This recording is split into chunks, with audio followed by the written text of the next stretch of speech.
Welcome to another episode of Behind the Dreamers with the Starter Girls. I'm Jennifer Loading.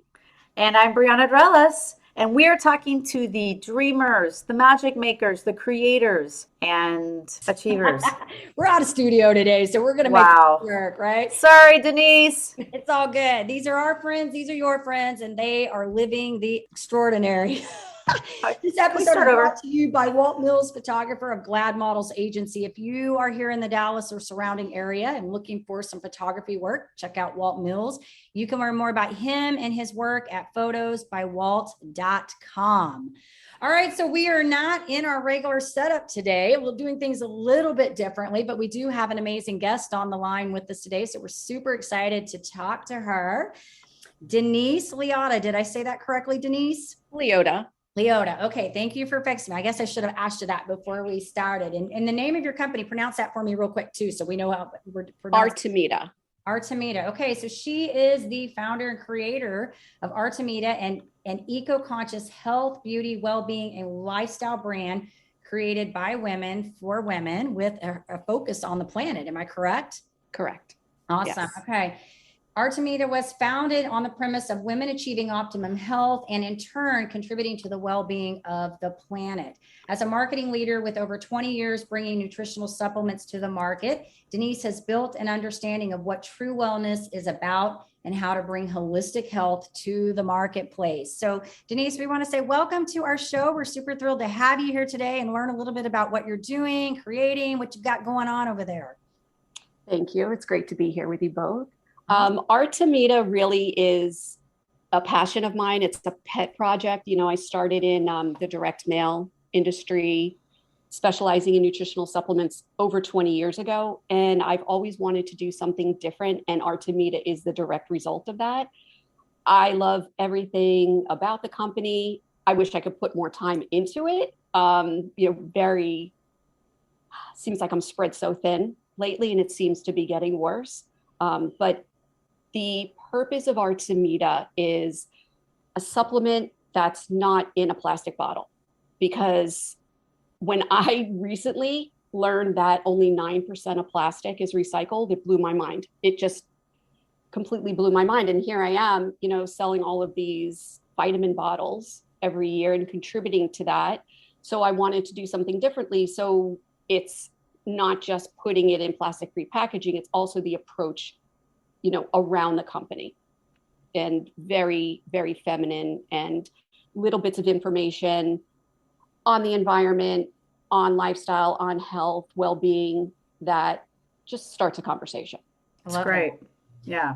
So what are some of your products? Because obviously your background's in nutrition, and I think it's great. I feel like this is how it always is in our lives. We have like something that we kind of sort of have been in, and then something kind of evolves from that out of this passion. We see, hey, this is not something we don't like. How can we make that different and better and fit our core values? So tell us a little bit, I guess, about your products, what you've got in the lineup here, because I'm interested. Our very first product is a multivitamin. It's called Synergy, and it's fantastic. I love it. But that's just the beginning. Like, we're going to have a full range of products in all areas that interest women, really.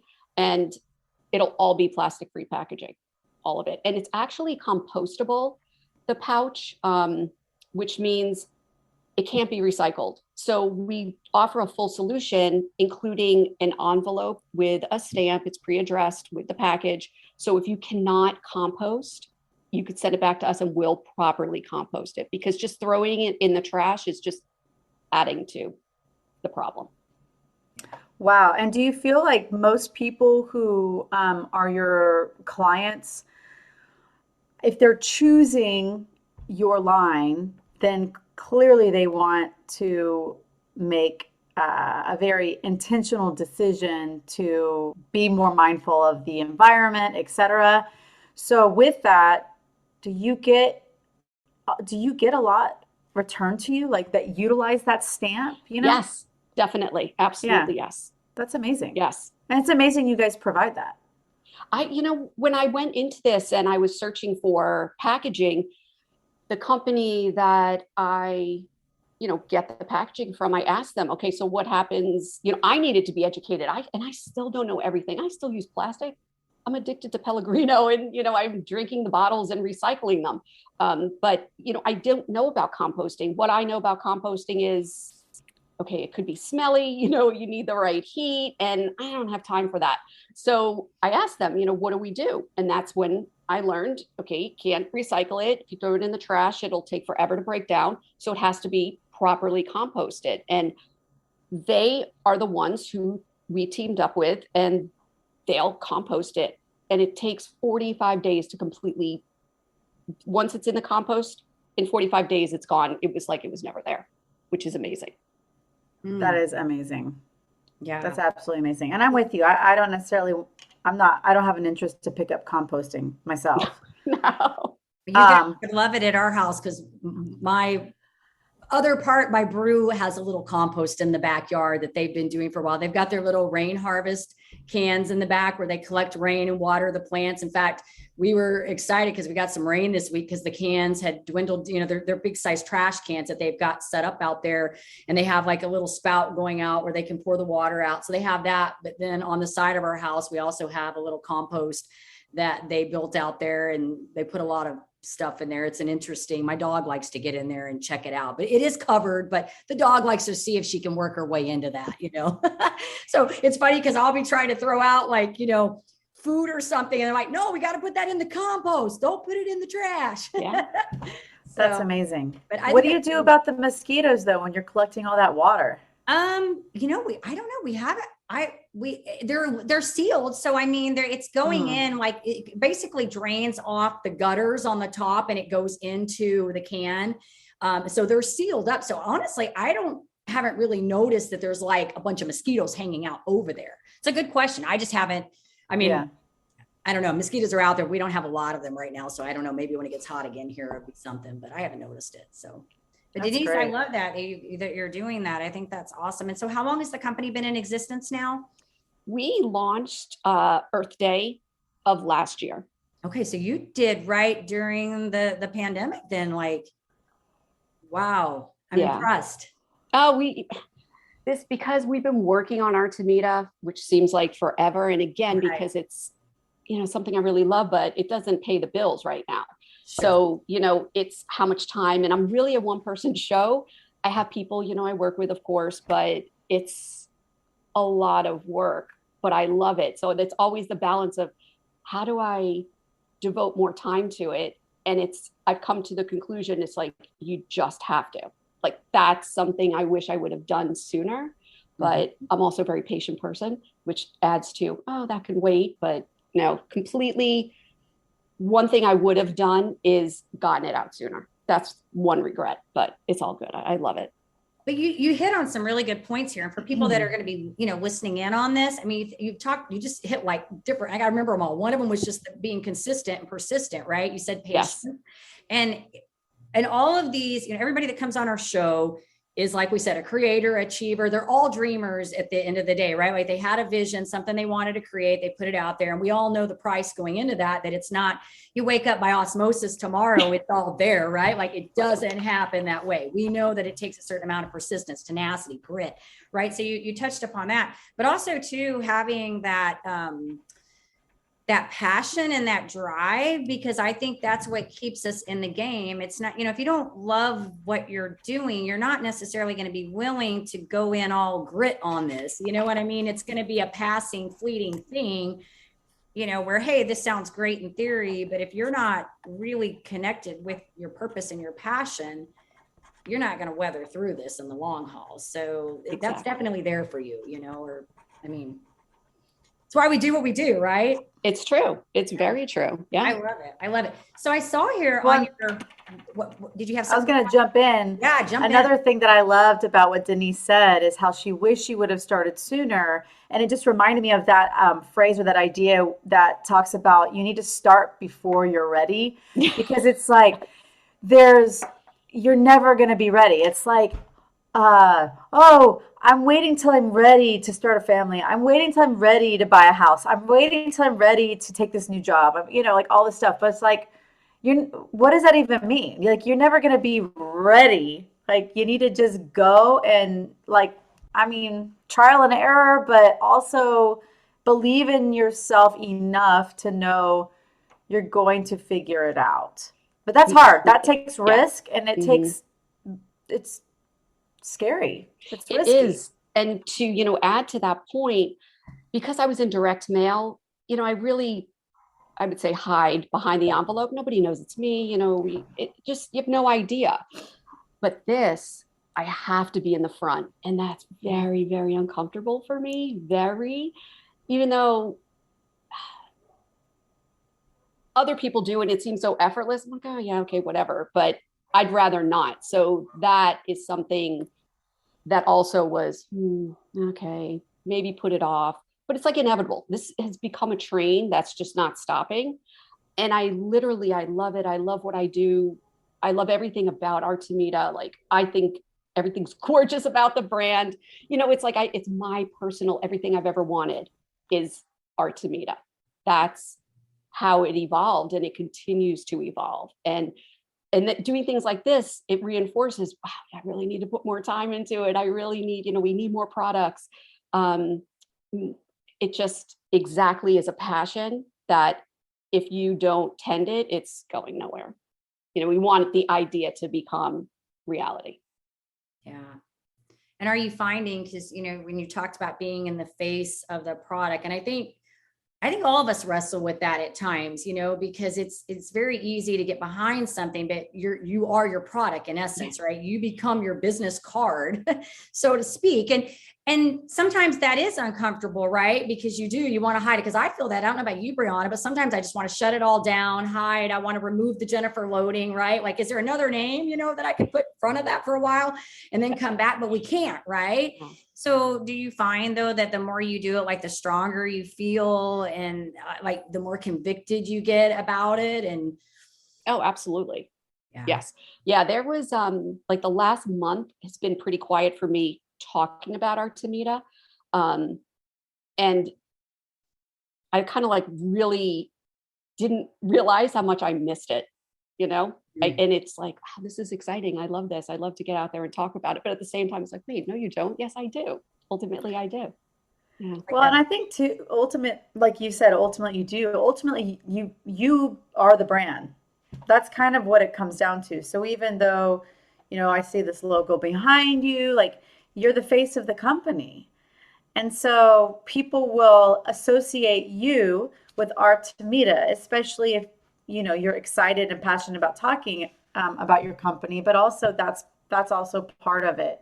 When you're passionate about it, when you care about it, it doesn't feel like you're selling it. It doesn't feel like you're marketing it. It's just, it's almost just an extension of you. Mm-hmm. And to me, that's the most compelling part. That's the part that makes it work. It's because it doesn't feel like, oh, I got to sell this. I got to sell this. Exactly. And with Artemida, I really am, just putting it all out there. If you like it, great. If you don't, that's okay too. But this is in no way ever going to be a hard sell to anybody. It's just not going to be part of our business model. It's like, here's some information. If you like it, perfect, share it, talk about it.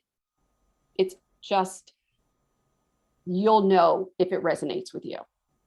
And I think that's because that's how I like to buy. I don't like to be really sold. It has to really resonate with me. Yeah. Well, and you're right. I mean, even because I came from the direct selling industry and was in that for 23 years. And we used to always talk about, people like to buy, but they don't want to be sold to. So really, I think it gets down to when you find your right, when I'm working with clients, I talk about this, when you find your right niche of people, then you're not even really selling anymore to them anyways, because they're looking for that kind of stuff, right? Like, they're the people that want this, and you're passionate about it. I don't feel like Brianna said, it just sort of becomes a part of who you are, your existence. And so you just talk about what you naturally love, right? It's no different than you buying a great pair of jeans and you call me up and you say, hey, I got these awesome jeans. You need to go check them out, right? Like, I'm not going to think you're pitching me a sell. I'm going to be thinking, hey, you like these jeans. You think I need to know about it. Exactly. So yeah, I love it. I did want to bring up, because I saw here when I was reading your bio about this, the kids, you partnered up with a charity. So tell us a little bit about that.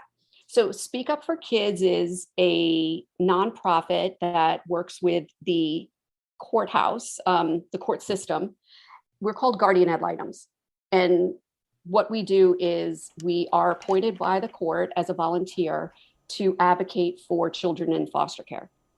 And we work with, Department of Children and Families, we work with adoption agencies, and it's a matter of just making sure everybody's doing what they're supposed to. And if they're not, how can I come in and help facilitate to move things along or get what the child needs?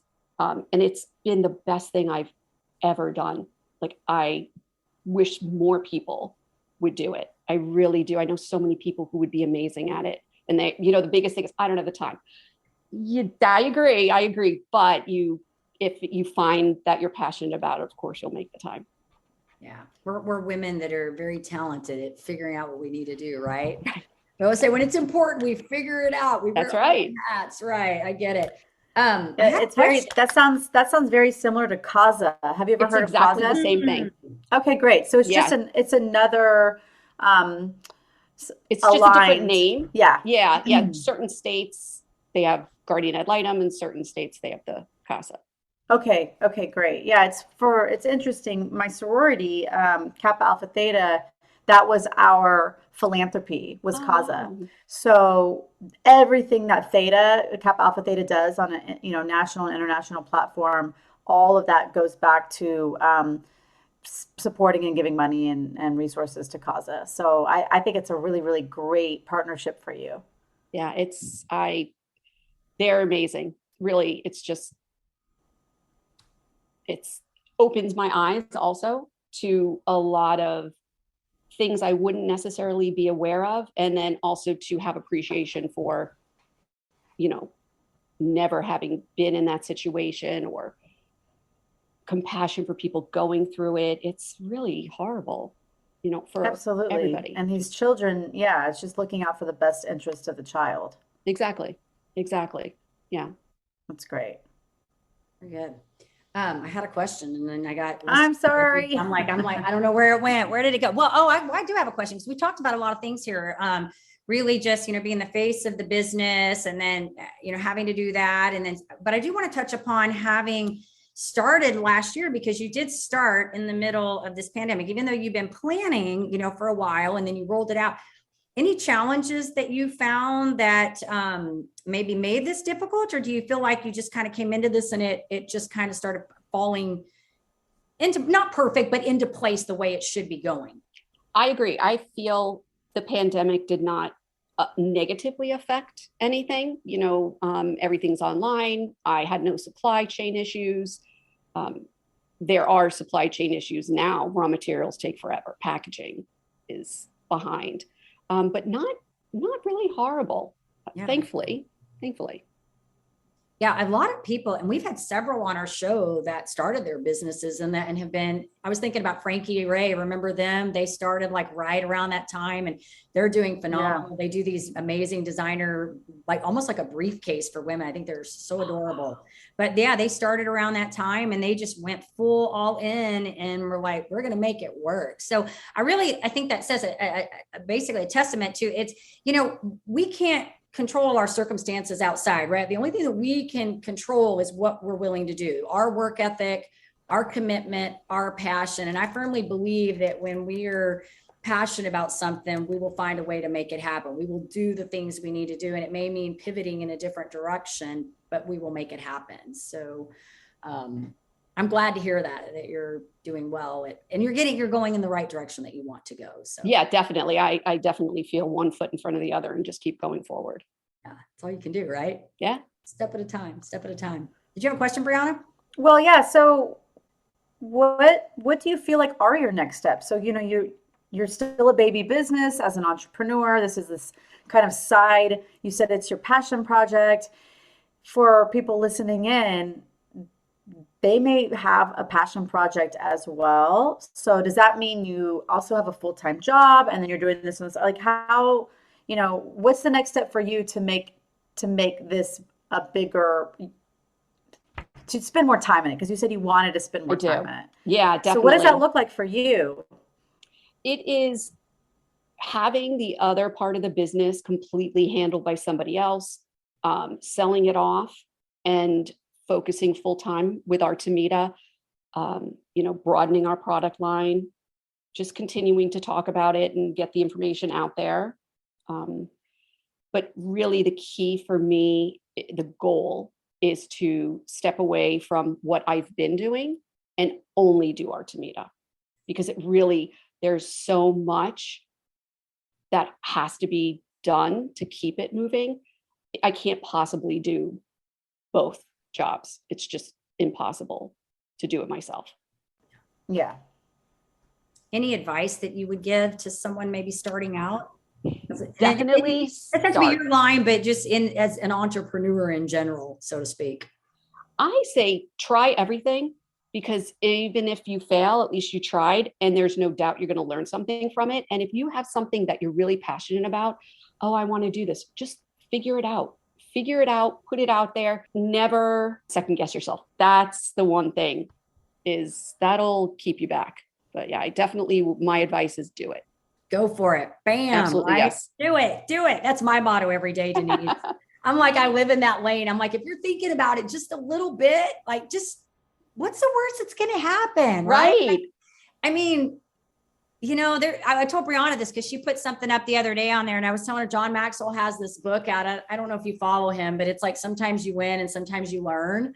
Yeah. And they have like a version for young people. So I made my son read this when he was like in middle school, because he was a very kind of, he's like one of those kids that's like very like happy. And then when he's mad, it's like very big emotions, apple meat tree, right? Very big emotions. So he would come in and he would be upset about something. So I made him read this book so that he could understand that just because something doesn't go your way and you perceive it as a failure, it's not necessarily a failure. There's always something to be learned in that moment. And sometimes it takes a little bit of time to remove yourself from it, right? Like you have to go away, have some time to think, but almost always you can come back and look at that situation and go, what did I gain from this? Do I need to do something different? Do I need to not do that again? Do I need to work harder? Talk to more people, and that's really how I perceive business when we're doing endeavors, is that if we're not getting the results we want, we probably either don't have enough information. We need to talk to someone. We need to work a little harder, hone in on our skills.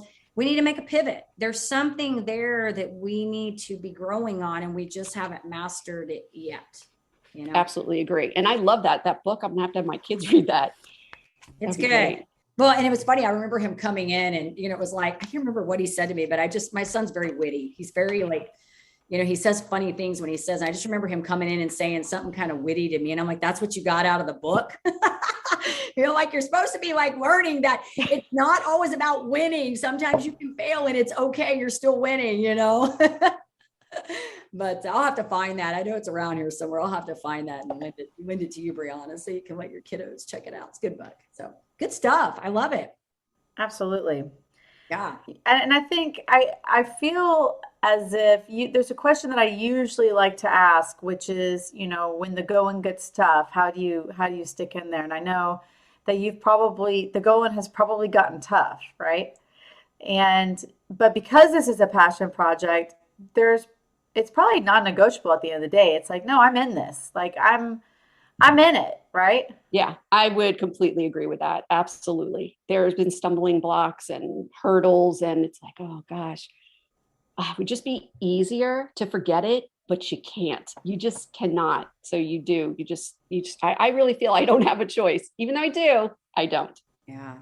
And I can like, it's funny because Brianna knows this, like I feel people's energy. Like I can tell you're very passionate about what you're doing. Like I can hear it in your voice or something there. So I say kudos to you on this, because it's definitely something that you are truly, it's in alignment. And that's what I feel like when you're doing something that's in alignment with your core values and your place on this planet as a human being, that you just light up. And so for you, it's even though we feel like it's work sometimes having to talk about what we're talking about, right? Because we've it's still kind of a job. It's not really like that. Like we've said it throughout this whole little episode here, is that it really just becomes a part of your existence and who you are. So I just want you to know, I can feel it, I can see it, and you're definitely doing what you need to be doing. So congratulations on that. Thank you. Absolutely agree. All right. Well, I think we should do some fun. What do you think? We should do some fun Absolutely. questions with her, and then Maybe some rapid fire. Where to go? Tell people where to go on this project. So let's do some fun. You want to start? Sure. Okay. Where the like bucket place item that you'd want to travel to? Oh gosh, can I say everywhere? I mean, literally everywhere. I would travel everywhere just to see it. I'm sure I'd get to some place and be like, oh gosh, get me out of here quick. But I would love to see the entire earth. We just love it. That's awesome. Awesome. All right. So I know that you're into clean well-being and all of that good stuff. So I want to know guilty pleasure. What's your guilty pleasure food? Gosh. My problem is getting addicted to Starbucks. I don't know what they do, but it's addicting. And I have to wean myself from spending, $10 a day on a coffee and a brownie.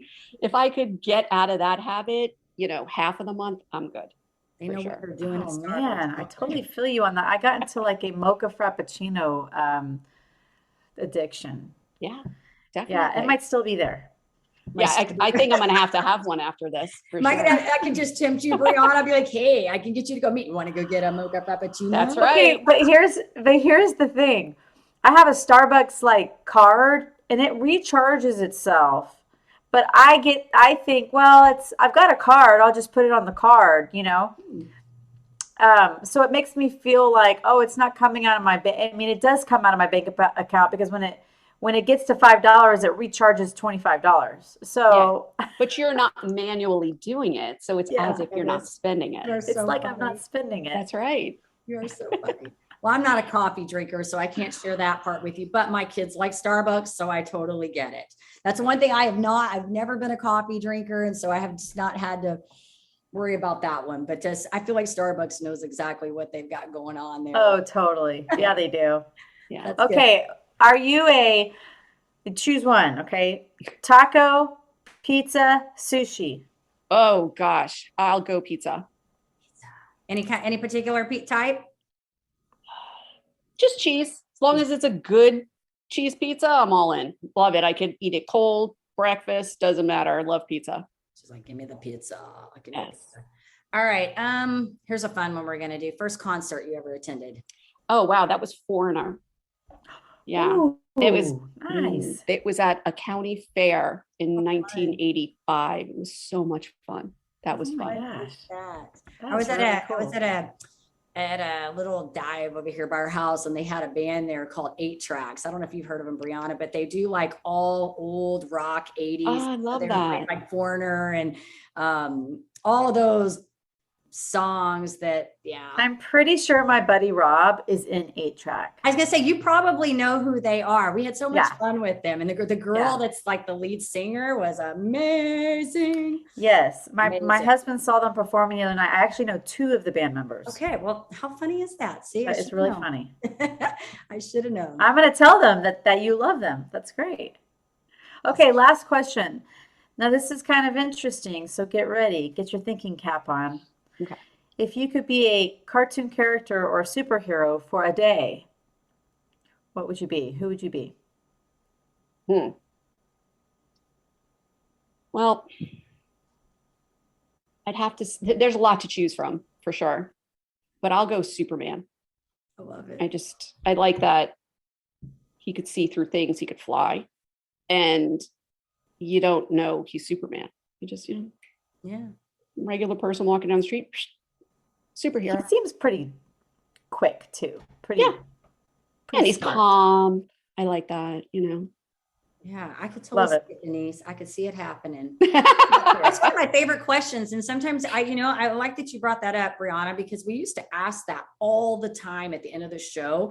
And it's so fun because it breaks away like all the seriousness of our podcast. Because now we're like, you got to pick a superhero or character. But I think it's so fun what people pick for their character, like who they come up with. So I think that is so awesome. I love it. I did too. I think I'm going to go change into my suit and go get a Starbucks. That's what I'm going to do. Yeah. There you go. All right, Denise. Well, this has been fun. I'm really enjoyed learning about what you've got going. I love it. I think, like I said, I mentioned earlier, I think you're doing what you're called to do. And so that makes me happy because I think when people are healthy and happy, the world's a better place. But if our listeners wanted to go learn a little bit of, more about you, your company, where do we want to send them? So they could find us at artemida.love. Okay. That's And we'll our make website. sure too, when this goes out, that we'll put the link in there so that everybody knows where to go and how to find you and all that good stuff. Great. So to our audience, go check it out, look at the products, learn a little bit more about it. And if it speaks to you, give it a try, right? Absolutely. Okay, and I have a parting thought for us. The parting thought is from Paulo Coelho, the alchemist, from The Alchemist. When you want something, all the universe conspires in helping you to achieve it. So there you go. Paulo All right. That's Coelho. awesome. I've heard that one. Paul, is that what it is? Yeah, Paulo, Paulo, Paulo. But his last name is what I'm struggling with because it looks like it's Coelho, Coehlo, from The Alchemist. I've seen that name before. I think I've probably read some quotes from that before. I need to look it up because I feel like that name sounds very familiar. All right. And so in order to live the extraordinary, you must start, and every start begins with a decision, right? All right, you guys, take care, be safe, and be kind to one another. We will see you next time.